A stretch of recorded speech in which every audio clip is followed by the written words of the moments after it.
They came like gods from the stars. Cold, calculating, certain. The Zarkai Empire didn't invade worlds. It harvested them. Their ships, black monoliths etched with ancient war runes, drifted into orbit above Earth without resistance. They transmitted a single message to all frequencies, translated perfectly: submit or be made extinct. Admiral Korvac, first claw of the Zarkai Dominion, watched Earth's blue surface through the observation glass of his flagship. He cataloged the swirling weather patterns, the flickering lights of human cities, the archaic satellites struggling to track his fleet. Primitive, unrefined, emotionally chaotic, he'd studied their data for months. War-torn history, fractured governance, irrational beliefs, and technology barely advanced enough to breach their own atmosphere. To Korvac, this would be another swift conquest, no different than the Teval suns or the fall of Drakmar's moons. Human broadcasts flooded open channels. News anchors speculated. Leaders gave speeches, militaries postured. To the Zarkai, it was all noise, evidence of a species unprepared for the silence of annihilation. The Admiral noted the United Nations emergency meetings and the deployment of human naval vessels as signs of desperation. His analysts laughed. Earth's largest weapon was a nuclear arsenal that couldn't pierce Zarkai's shielding tech developed eons ago. Korvac's briefing detailed the psychological profiles of humans: emotional, tribal, reactive.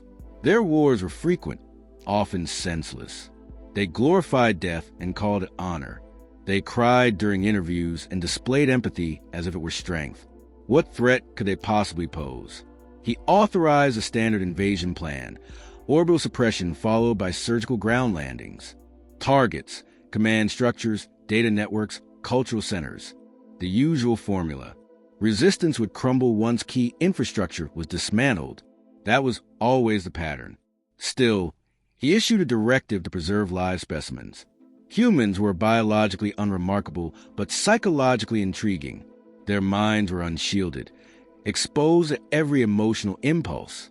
Their literature was saturated with irrational hope and apocalyptic fear. Korvac found it distasteful. Yet, curiosity lingered. He'd have the best minds dissected after Earth's assimilation. The fleet began its descent. As the atmosphere licked at the underbellies of their drop cruisers, sensors reported spikes in electromagnetic radiation. Human satellites adjusted, repositioning. Power grids surged in odd rhythms. It was a primitive network, but not inactive. Some vessels experienced momentary disruptions in communication. Static, interference, fragments of ancient music and voice. Korvac ignored it. Background noise from an inferior system, likely collapsing under pressure. He delivered his second message, this time only to Earth's leadership. Your compliance window has closed. Resistance will be interpreted as a refusal to exist. Prepare for extinction. There was no reply, just silence. Korvac leaned back. Another world added to the Empire. Another reminder that the galaxy belonged to the strong, the ordered, the disciplined. Humanity had been weighed, measured, and found lacking. He would learn, soon, just how wrong that assumption was. The silence wasn't surrender. It was calculation.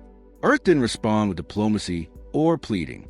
Within hours of the Zarkai transmission, a dormant global protocol came online. Protocol Adamant, a last resort failsafe created in secret decades prior by a coalition of military strategists, AI developers, and psychological warfare experts. Full command was handed not to any nation, but to a decentralized human-AI hybrid command.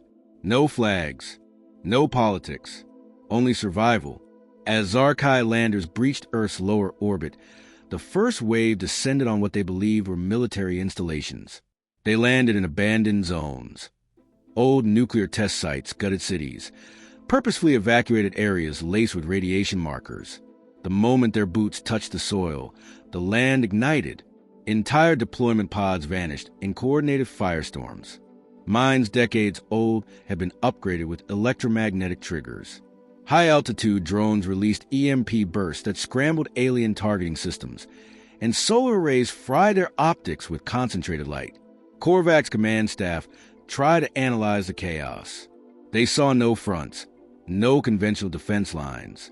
What they faced wasn't a structured army. It was something worse, a species fighting without restraint. Humanity had learned through history what desperation costs, and now it embraced that cost willingly. Across war zones, Zarkai troops encountered decoys, lifelike mannequins rigged with explosives. Cities pulsed with fake data signatures, leading soldiers into dead zones. AI-driven holograms mimic human movement, luring squads into ambushes. Civilians didn't run. They disappeared underground, where centuries of urban sprawl had created labyrinths of tunnels and service shafts impossible to map. Every city was a trap. Psychological tactics escalated. Zarkai communication relays began receiving strange signals, audio bursts containing human screams, mixed with distorted lullabies and static.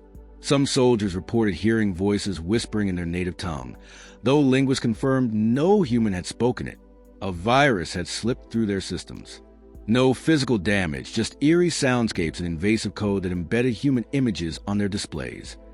Burning cities, mass graves, faces of human children staring through screens with dead eyes. Fear spread among the ranks.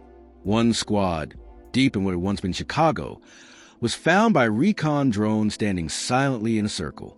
Their helmets had been removed. All 6 dead, no wounds. Logs showed biometric overload. Panic, so severe it triggered fatal seizures. Their last visual feed played the same loop. A child walking alone, holding a teddy bear, before fading into static. No explanation. No enemy visible. Human counterattacks were swift, coordinated, merciless. Captured Zarkai weaponry was disassembled, reverse-engineered, and redeployed within hours. The AI adapted rapidly, using fragments of alien code to jam their navigation systems. Earth's hackers, some still teenagers, breached non-critical alien databases and leaked their contents on the open net. Humanity's global digital swarm feasted. The aliens expected a species that fractured under pressure. What they got was a species that evolved under it. And when Korvac ordered a strategic withdrawal from the first wave, the AI hijacked one of their retreat ships mid-flight and sent it crashing into their own orbital platform. This wasn't war. This was a species weaponizing every ounce of its fear, pain, and memory, and feeding it back to the invader. They didn't understand what they had awakened. A Zarkai intelligence officer, Commander Vesk, was taken alive near what had once been Tokyo. He was not tortured. No invasive probes. No pain. Instead, they locked him in a small, quiet room and turned on a screen. He watched in silence as images played, bodies stacked in Auschwitz, shadows burned into stone from Hiroshima, starving children in famines, rivers choked with corpses, and buildings collapsing in flame. When the reel ended, he looked at the human soldier monitoring him and asked, "Why would you keep these horrors? Why would you show this to yourselves?" The reply was calm, almost hollow. "So we never forget, so we remember what we've lived through, what we're willing to do again if we must." No threat, just truth. The Zarkai doctrine had no equivalent. They erased failure, sanitized war. Their archives recorded victories, not grief. They had never encountered a species that carried its suffering like a weapon. Reports flowed into Korvac's war table. Entire units were ceasing communication. Troops sat motionless for hours, eyes unfocused. One officer, highly decorated, removed his armor mid-battle, walked into a lake and never surfaced. Field medics submitted data showing elevated neurological activity, hyperstimulation from foreign sensory input.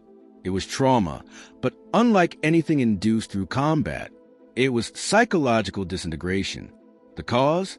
Unfiltered exposure to human warfare, delivered not through combat, but through art, media, history, sound. In one region, Zarkai forces stumbled onto what they assumed was a civilian broadcasting tower. It had been abandoned for years, until now. They approached, weapons drawn, expecting a trap. What they found was a looping broadcast of human operatic music over footage of the Vietnam War. Black and white, raw, visceral. Some soldiers tore out their comm implants to escape the noise. Others simply sat down and refused to move. A new pattern emerged. Zarkai began abandoning equipment mid-mission. Dropships returned empty or refused landing orders. Communications within the fleet fractured. The AI had learned their language, not just functionally, but emotionally. It began broadcasting messages across their private channels, using imperfect syntax. We see you. We remember. We bleed forever. Fear gave way to a deeper, quieter enemy, doubt. The final breaking point came when a Zarkai dreadnought lost contact with its bridge crew. A boarding team entered expecting mutiny. What they found was silence. No signs of violence. Only crew members collapsed in fetal positions, rocking, whispering phrases in broken Earth languages. The logs revealed the ship had received an unauthorized transmission 2 hours prior. Source unknown. They were not being outgunned.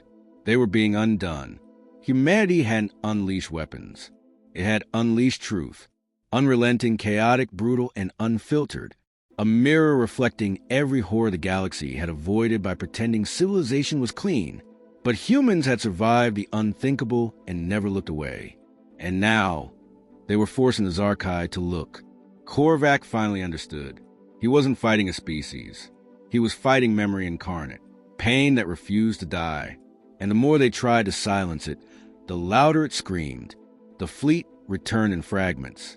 Burned hulls, scarred ships, silent comms. Of the thousands that had descended upon Earth, barely half limped back to Zarkai space. The survivors did not speak of what they'd seen. Not to their commanders, not to their families. They slept in bursts, waking in sweat, hearing whispers in languages they didn't understand. Some clawed at their own skin, tried to rid themselves of the phantom sensation of human voices echoing in their implants. Admiral Korvac stood before the High Tribunal, armor polished, but gaze hollow. His posture remained rigid, but the fire behind his eyes was gone. He presented his report. Tactical failure, psychological contagion, enemy resistance beyond expected thresholds. His voice wavered only once, when he described how Earth's images had spread through their internal systems, not as code, but as emotion, untraceable, uncontainable. The tribunal demanded clarification. One elder, a veteran of 100 campaigns, asked, "What made them different?" Korvac paused, his jaw tightening. "They are what we buried, what we never became, because we chose to forget." The room fell silent. In the following cycles, a new policy was drafted. Earth was to be designated as a forbidden world, not because of its weapons, not because of its strategic position, but because contact risked exposure to a psychological force the Zarkai had no defense against: human truth. The trauma embedded in that world had infected their best, their strongest. They sealed the archives, burned logs, silenced survivors. What happened on Earth would not be spoken of again, not officially. But trauma doesn't obey silence. Some veterans returned to civilian life, but found no peace. They painted crude images on walls, figures with burning eyes, cities in shadow. Others wandered into the waste zones of their own worlds, seeking solitude, hearing voices. One was found curled beneath a control terminal, arms wrapped around a radiation-soaked journal filled with Earth's historical dates. He'd memorized them all. Back on Earth, a transmission was sent through deep space channels. Calm, short, and final. We don't seek war. But if you bring it here, you will not return the same. We bury our dead, but we remember our ghosts, and we share them freely. No further alien contact followed. Years passed. A child on Zarkai Prime asked his father, a silent, stooped veteran with trembling hands, "What's Earth?" The man didn't answer immediately. He stared out the window at the stars. One of them still burned with a faint blue shimmer. He closed his eyes, a flicker of pain etched into every line of his face.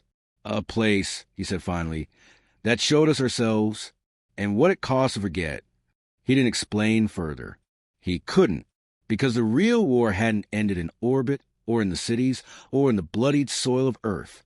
It ended inside them, quietly, permanently. And that was a victory humanity never needed to announce.